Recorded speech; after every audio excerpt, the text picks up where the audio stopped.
Aníbal Fernández, buenas noches. ¿Cómo le va? Bien, ¿cómo está? Bien, por suerte. Gracias por venir, ¿eh? ¿Esperaban tantos votos?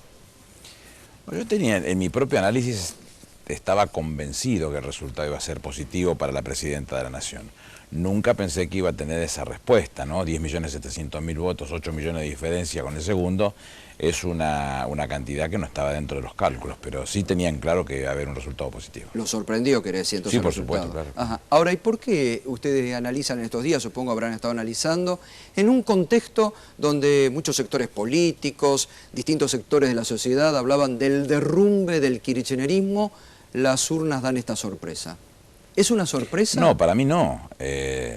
La discusión tiene que dar dada en función de los que armaron ese tipo de usinas o los que armaron ese análisis de la política para exhibirlo en la propia campaña política. No es el trabajo del gobierno. El gobierno, la mejor campaña que tiene es su gestión.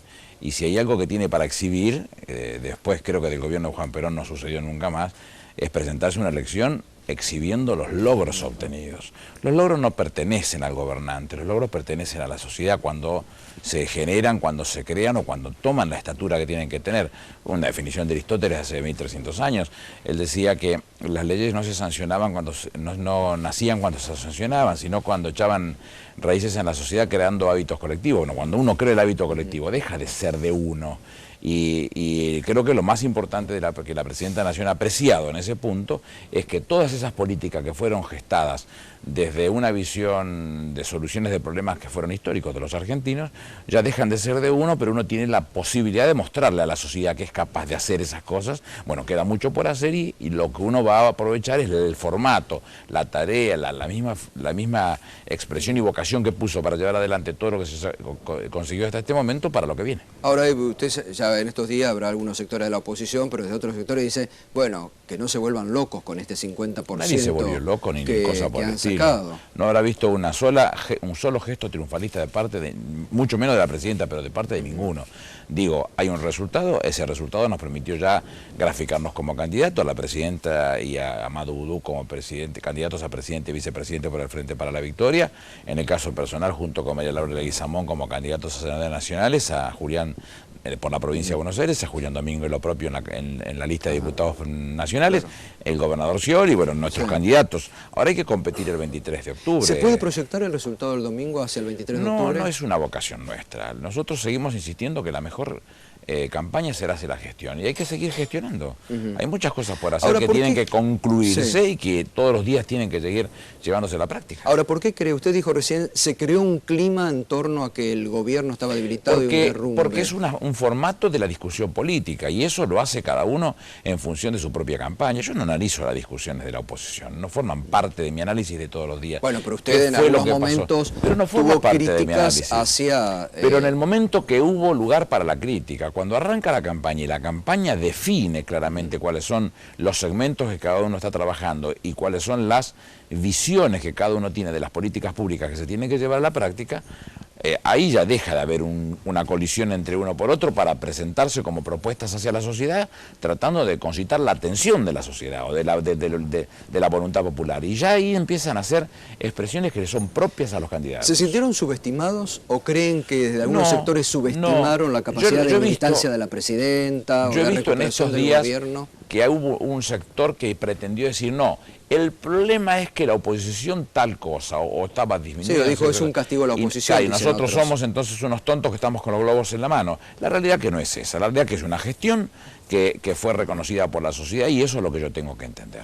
¿Y qué es lo que le sucede a la oposición? No es una tarea mía, es un análisis de la propia oposición que deberán ver cómo hacen para dar vuelta a esa situación y presentarse ante la sociedad con una propuesta que sea llamativa. ¿Y por qué? ¿Y cómo analiza usted la recuperación que tuvo el gobierno desde el 2009, desde el 2008 a la fecha? Digo, en base a la gestión, en base a porque hicieron autocrítica para adentro, pero no hacia afuera. Esos de los tipos de concepto de la autocrítica como si fuese una suerte de terapia colectiva, no existen, no hay una reunión para la autocrítica. Uno tiene la obligación de trabajar todos los días y cuando va encontrando errores resolverlos, corregirlos, porque no rompe platos el que no los lava. Si usted no lava plato no va a romper nunca un plato, con lo cual el que va haciendo muchas cosas, lo lógico que se equivoque y el secreto es equivocarse lo menos posible y lo que se equivocó corregirlo y seguir adelante con sus cosas.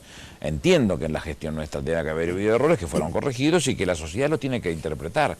Entonces nuestra visión tenía que estar puesta en eso, cómo hacer para que graficar la gestión, para que la gestión fuera conocida en cada uno de los ámbitos, independientemente de la visión que los otros partidos políticos podían tener del gobierno. Pueden tener, tiene todo el derecho, sea cierto o no sea cierto, es su visión política y su propuesta ante la sociedad. Nosotros competimos con nuestra propia bandera, que es la gestión. Ahora, en los últimos tiempos también, después sobre todo de la confección de las listas, mucho se decía, bueno, la CGT está enojada, la dejaron afuera, congelaron la relación con Moyano, está Facundo Moyano, después se lo vamos a preguntar a él.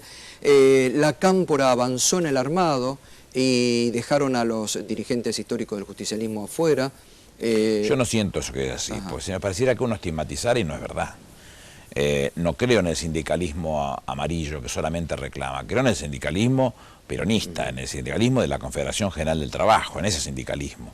El que reclama cuando tiene que reclamar, el que se sienta en las mesas de las convenciones colectivas de trabajo, que solo sobrevivirán con el gobierno de Cristina Fernández de Kirchner, si no, no van a existir. ¿Por qué? Porque estoy convencido que ningún otro sector va a poder soportarlo, esa presión de tener convenciones colectivas. Que está queriendo meter miedo. No, yo digo que nosotros somos convencidos de eso, y más de 2000 convenios colectivos de trabajo lo ameritan, muestran, lo exhiben, lo acreditan.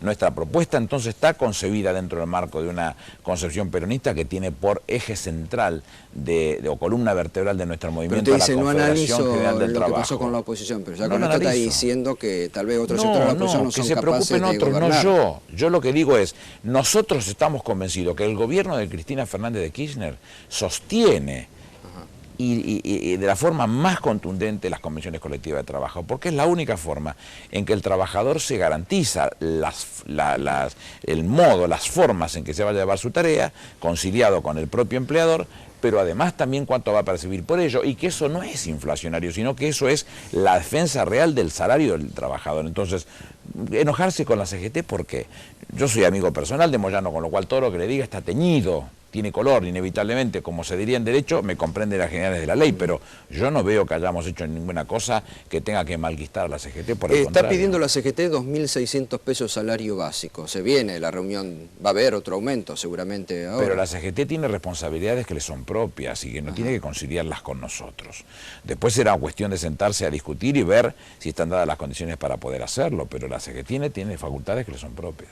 Ajá, pero digo, ¿va a haber reunión del Consejo del Salario Mínimo? ¿Va a haber aumento? No se lo sé decir, lo convoca el Ministro de Trabajo y seguramente el día que lo tenga que hacer hoy, mañana, pasado, el año que viene, no sé cuándo sea, será fruto de un análisis que llevará a cabo el Ministro de Trabajo con la Presidenta de la Nación. Ahora, en las últimas horas el presidente de la UIA, Ignacio de Mendiguren, dijo, bueno, es un buen momento para que el gobierno se decida a atacar la inflación, que es uno de los puntos que siempre se les ha marcado, incluso desde el Parlamento muchas veces a usted, que es la visión de Mendiguren. Yo no puedo hacer un análisis por de Mendiguren.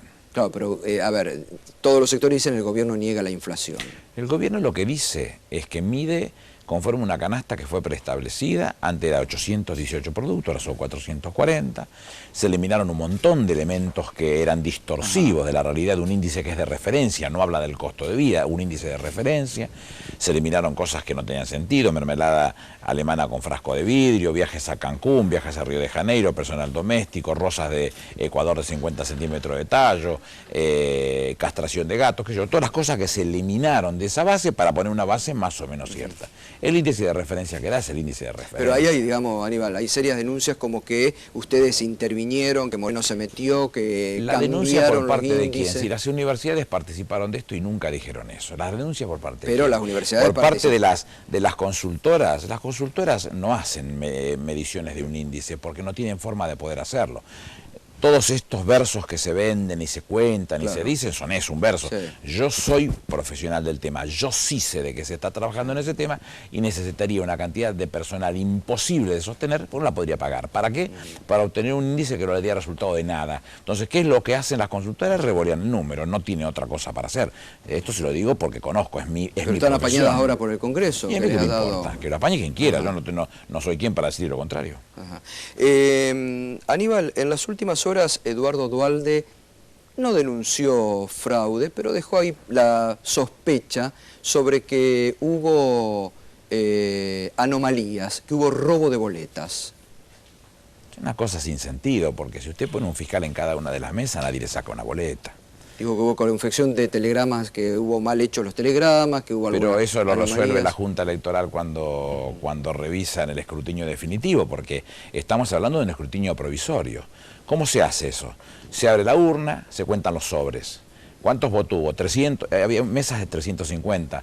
Nosotros discutimos mucho este tema, porque alguna vez, tú te recordarás una elección, creo que fue la última elección que yo hice como ministro del Interior, que era de 490 a la mesa y que trajo muchísimos. Bueno, ahí en esa oportunidad Carrió también denunció el robo de boleta. Carrió pedía 600 por mesa. 600, firmado por la diputada Burris, que está sentada acá. 600 por mesa, tengo las notas yo. Nosotros dijimos que no, y eso terminó siendo de 350 a la mesa, y la mesa permite manejarla dentro de un margen de lo lógico. ¿Cómo llegó esta situación? Bueno, llega a 300 votos, pongamos un número redondo. Entonces, una vez que abre todos los sobres y pone las pilitas, y después cuenta las pilitas. No tiene secreto esto. ¿Cuántos son los votos que tiene? ¿Cuántos son los sobres que tiene? La diferencia son los blancos, eventualmente recurridos, impugnados, que pueda haber en ese caso, y resuelve su situación. Hay alguno que no está de acuerdo, se lo presenta la Junta o la Justicia Federal de la provincia, entiende que hay que revisarla, se revisa la urna.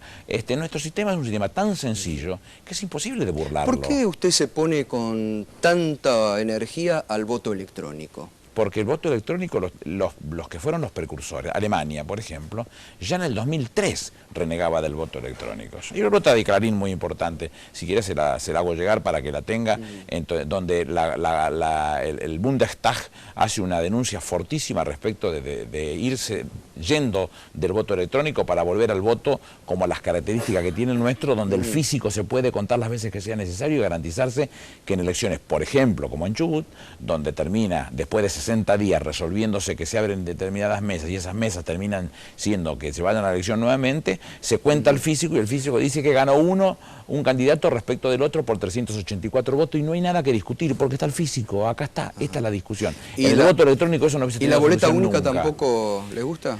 Hay dos formatos distintos, uno el santafesino, que tiene una boleta por cada una de las características del voto, y la otra la cordobesa, que es una en todo, y que va con tilde. Sin un tilde usted puede poner un solo tilde y con eso ya dio por sentado que aprobaba una parte por lo menos de la boleta.